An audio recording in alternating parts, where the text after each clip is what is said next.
My name is Emily Thompson.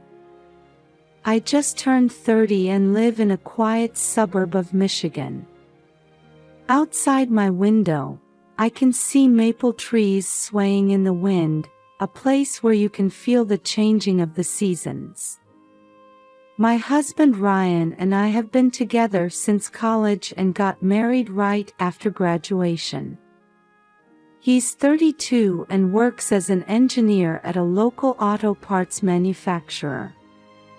Our house is a 2-story home surrounded by a white picket fence. You could say we're living the American dream. After 5 years of marriage, we decided to have a child. I'll never forget the joy when the pregnancy test showed positive. Ryan and I hugged and jumped around. It was like a scene from a movie. Every day since finding out about the pregnancy has been full of new discoveries. I bought a mountain of pregnancy books from the local Barnes and Noble and spent nights poring over them.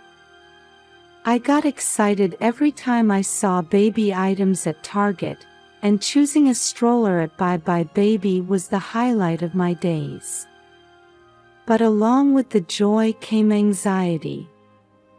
Thoughts like, will I be a good mother, and can I handle the pain of childbirth, would cross my mind. At those times, I'd hold the quilt my mother who lives nearby made for me, take deep breaths, and try to calm myself down. During the pregnancy, I attended prenatal classes at the local community center.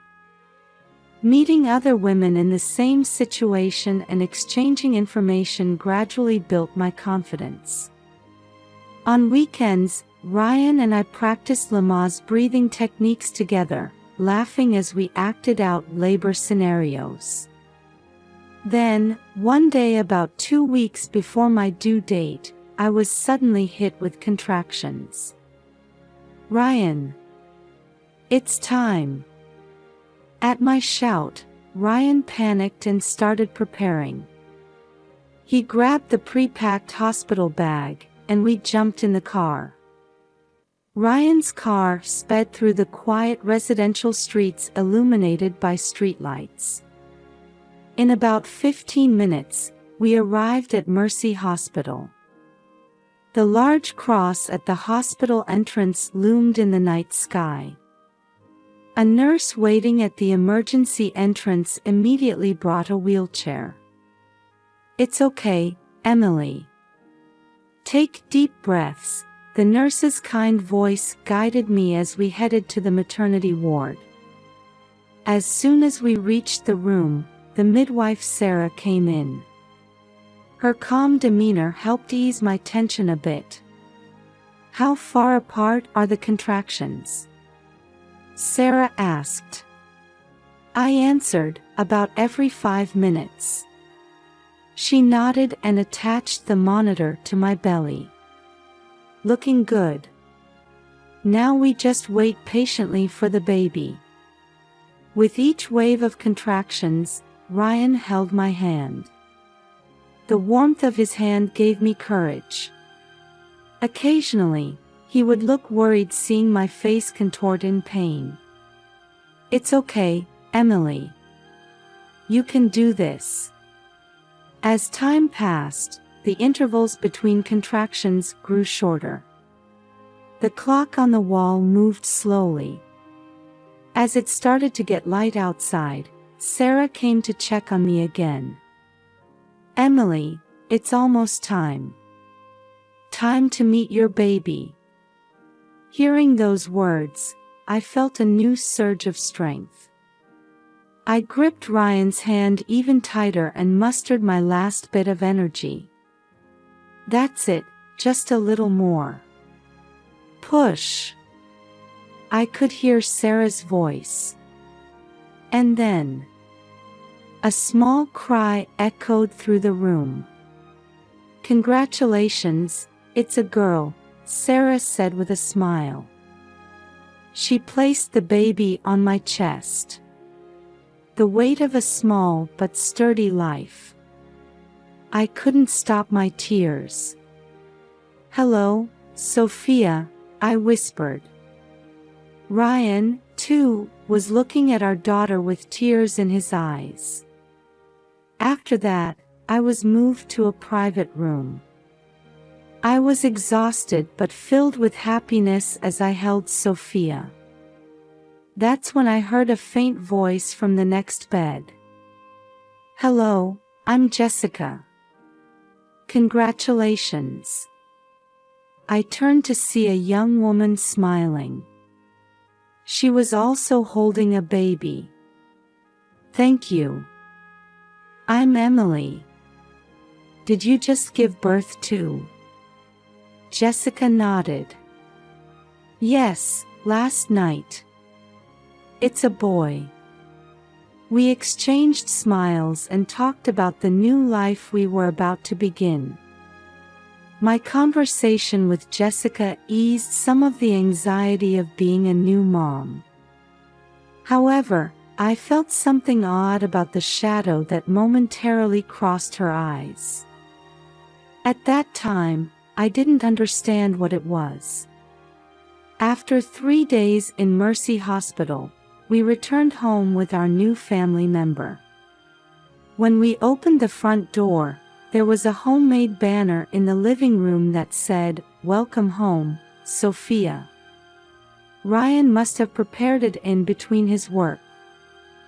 I felt a lump in my throat at his thoughtfulness. Walking around the house with Sophia in my arms, everything felt fresh.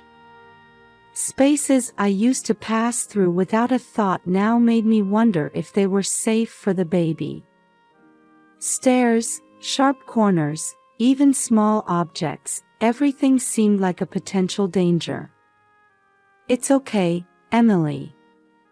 We'll make it a safe environment together," Ryan's words reassured me a little. The days of child-rearing were a mix of joy and hardship. I feel indescribable happiness every time Sophia's tiny fingers grasp mine.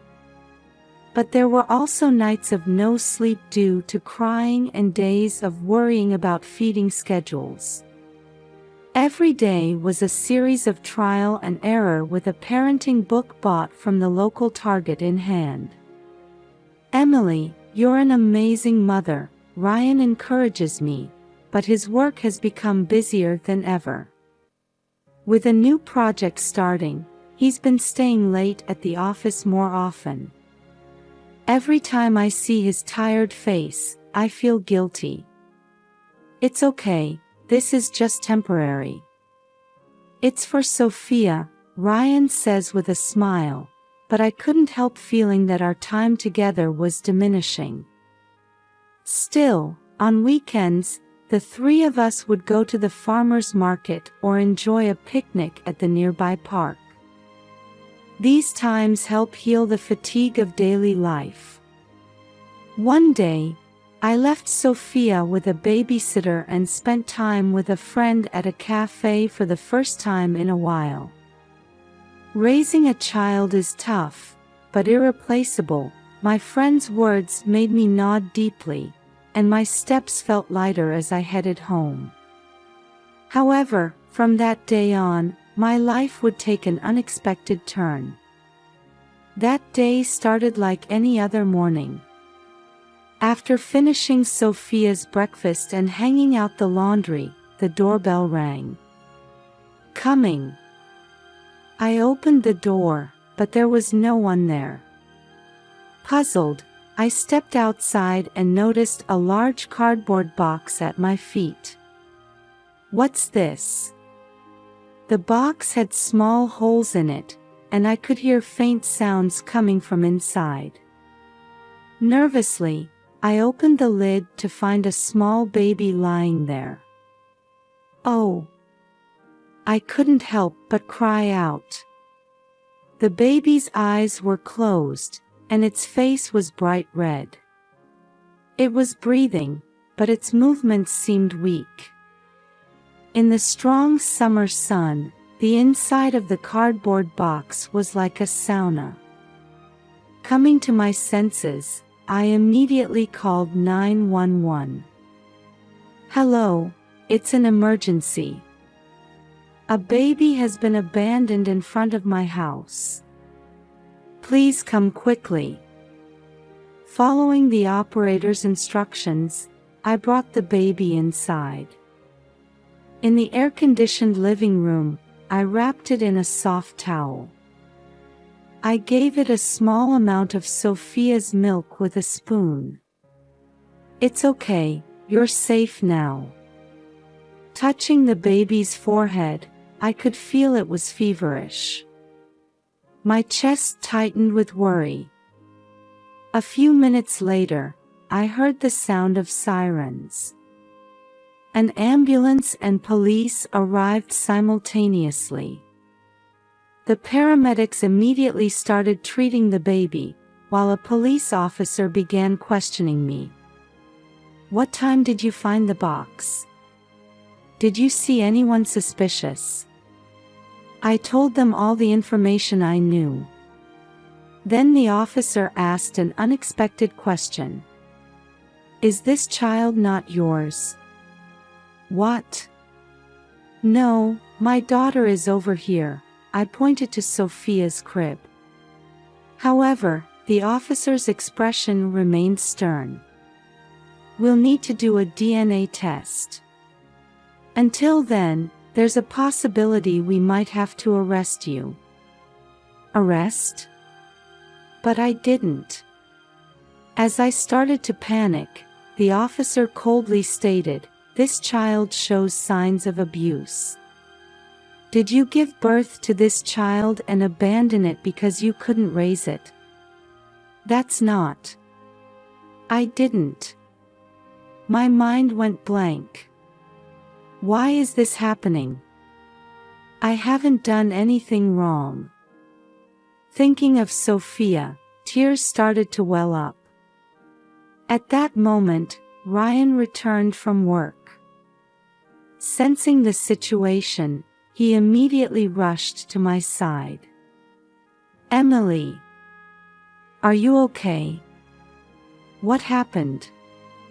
Ryan's presence helped calm my heart a little. While he was talking with the officer, I held Sophia with trembling hands. "What will happen from here? Will I, an innocent person, be arrested? What will happen to Sophia? And who is the baby in that cardboard box?" Unanswerable questions raced through my mind. After being released from police questioning and returning home, I began to worry about Ryan's behavior in the quiet house. His recent actions, late returns home, increased weekend work, everything seemed unnatural. He might be hiding something. That thought wouldn't leave my mind. The next morning, after Ryan left for work, I made a decision. I decided to search his study. I felt guilty, but I told myself I needed to know the truth. I opened the drawers and checked the documents one by one. Then, among a bundle of old receipts, I discovered several unfamiliar cafe receipts. The dates were from when I was in the hospital.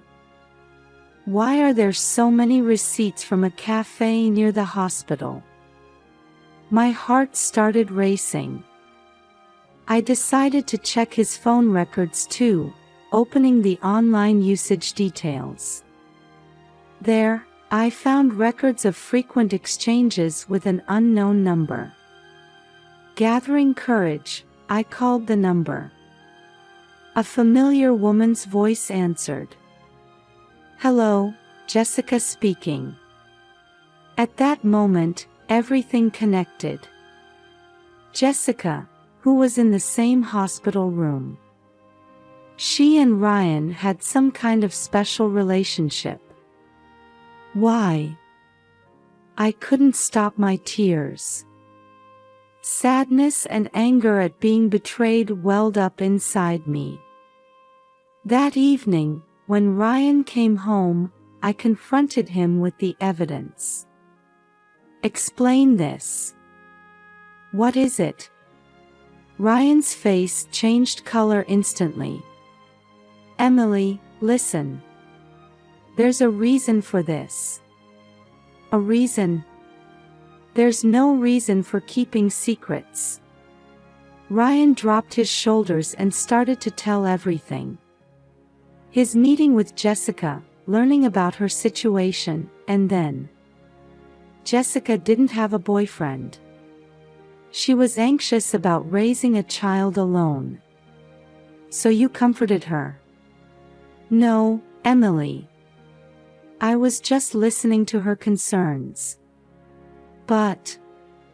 Ryan's words trailed off. I could see tears in his eyes. "But what?" "Jessica, she switched the babies." I gasped at those words. The baby in the cardboard box flashed through my mind. "That baby?" "Yes, it's actually our child. Emily, the one you've been raising is Jessica's child."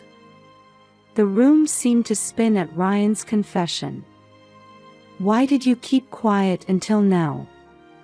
"Jessica was threatening you. She said if we told the truth, she would harm our child." Each of his words deeply wounded my heart. The next day, I decided to meet Jessica directly. We arranged to meet at the local Starbucks. She appeared looking haggard. "Emily, I'm so sorry." Tears were in Jessica's eyes. Perhaps she too was a victim of this situation. "Tell me everything." Jessica confessed everything. Her lonely situation, her relationship with Ryan, and the circumstances of switching the babies. "I didn't have confidence in raising a child alone, but when I saw your happy family, I became jealous." Jessica's words filled me with anger and sadness. But at the same time, I felt her pain. We decided to take a DNA test immediately. The few days waiting for the results were like a nightmare. Ryan tried to support me, but I felt a distance growing between us. Then the test results came out. Jessica's confession was true. The baby we had been raising was indeed Jessica's child. And the baby in the cardboard box was our real daughter, Sophia. The moment I learned the results, various emotions washed over me. Joy, sadness, anger, relief.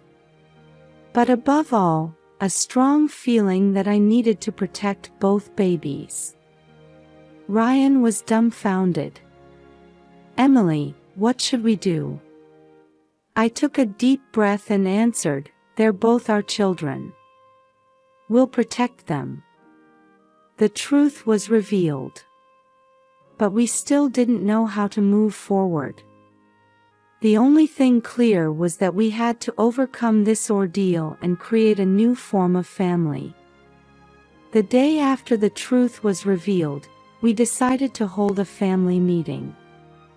Sitting on the sofa in the living room, with a heavy atmosphere hanging in the air, I took a deep breath and began to speak.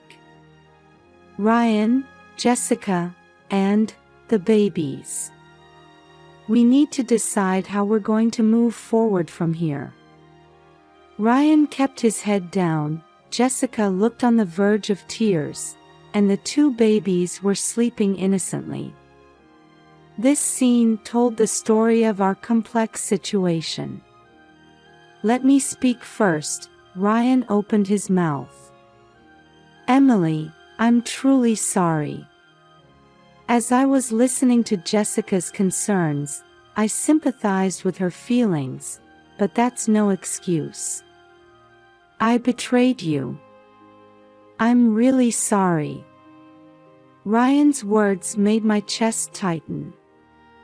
Amidst the mix of anger and sadness, I tried to maintain my composure. Jessica, I understand your feelings too. But switching the babies, you didn't need to go that far. Jessica replied tearfully, I'm really sorry. I panicked, but now, I just want to see my child. Her words resonated with something in my heart. As a mother, I could understand the feeling of wanting to be with your child. However, we also had to consider the legal issues. First, we need to tell the police everything, I said with determination. Switching babies, abandonment, these are crimes.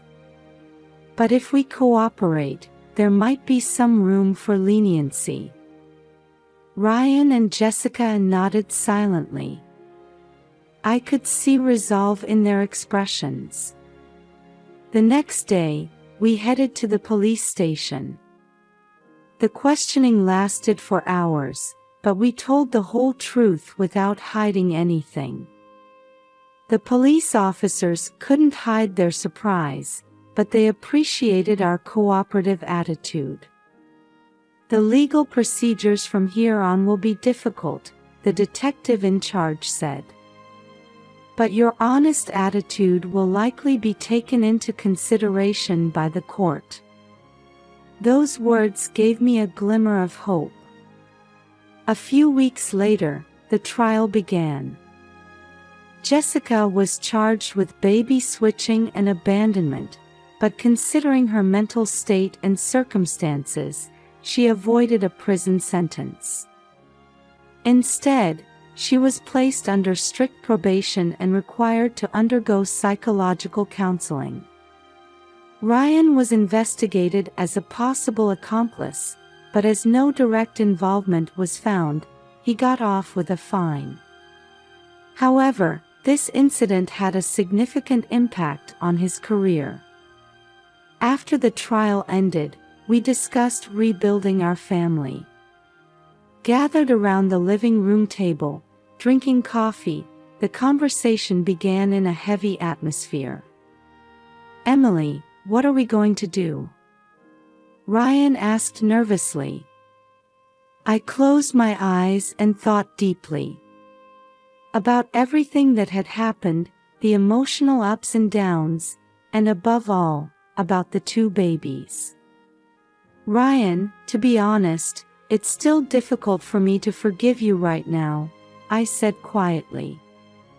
But for the sake of the children, we need to cooperate. Ryan looked sad but nodded in understanding. Jessica, your child is also a member of our family now, I said, turning to Jessica. But I want you to participate in raising them too. I think that's best for these children. Jessica agreed tearfully. Thank you, Emily. I'll do my very best. From that day on, we began to explore a new form of family. I decided to separate from Ryan, but he visits frequently to help take care of the children. Jessica also meets with the children regularly under the supervision of her probation officer. I started a new life as a mother of two babies and as a single mother. At first, I was full of anxiety, but with the support of family and friends, and the help of a local single mother support group, I'm moving forward little by little. One day, while walking in the park pushing a stroller, an elderly woman next to me struck up a conversation. They're both so adorable. Thank you, I smiled. It must be tough. But when I look into your eyes, I sense strength. Those words brought tears to my eyes. It is indeed tough. But when I see these two babies smile, I feel like it's all worth it. After returning home and putting the babies to sleep, I wrote in my diary. Dear Sophia and Olivia, I was happy to spend another day with you both. You are both so precious to me. There will surely be many difficult things in your life ahead. But Mom will always protect you and continue to love you. The beginning of your lives might have been complicated, but I believe that will make you grow into stronger, more compassionate people. Sophia, Olivia, you are my treasures. Always be yourselves. With love, Mom. Closing my diary and looking at the sleeping faces of the babies, I renewed my determination. The road ahead is certainly not smooth. But for these two, and for myself, I will live strongly and kindly. A new morning begins. The sunlight streaming through the window felt like a ray of hope. 5 years have passed since then. Sophia and Olivia are now active 5-year-old girls. Although they look different, seeing them play together like sisters warms my heart. Today is Sunday. As usual, we're enjoying a picnic in the park. I'm sitting on a bench in the shade, watching the two of them play on the playground equipment. Emily. Sorry I'm late. I turn around to see Jessica running up, out of breath. In her hand is a homemade apple pie. Don't worry about it. The kids just got here too. Jessica sits down next to me and takes a deep breath. My counseling session went well today. The therapist acknowledged my progress. That's great, I replied with a genuine smile. Jessica and I, who initially had a complicated relationship, have now become good confidants. Her sincere remorse and love for the children changed our relationship. Hey, Emily, Jessica says, looking a bit nervous. I'm starting a new job next month. Volunteering at a children's care facility. That's wonderful. Your experience will surely be valuable. Tears glistened in her eyes. Thank you. I wanted to turn my past mistakes into something positive. Just then, Sophia and Olivia came running up to us. Mom! Aunt Jessica, they shouted in unison. What is it? Push us on the swings. We looked at each other and laughed. All right, let's go. As I pushed the swings, I looked up at the sky. White clouds were slowly drifting across the blue sky. Indeed, our lives have taken an unexpected path. But it's because we overcame these trials that we have the happiness we do now. Ryan and I divorced, but he still meets with the children regularly. He's reflecting on his actions in his own way and trying to be a good father. Me? As a single mother, balancing work and childcare is challenging. But thanks to the support of family, friends, and Jessica, I'm managing somehow. Yes, Jessica is now a dear friend. Her presence enriches our family. Hey, everyone, I called out to the children and Jessica. How about we have a sleepover at our house tonight? Yay! The children cheered, and Jessica nodded happily. At this moment, I felt truly happy from the bottom of my heart. Life is a series of unexpected turns. But I believe that with love and forgiveness, We can overcome any difficulty.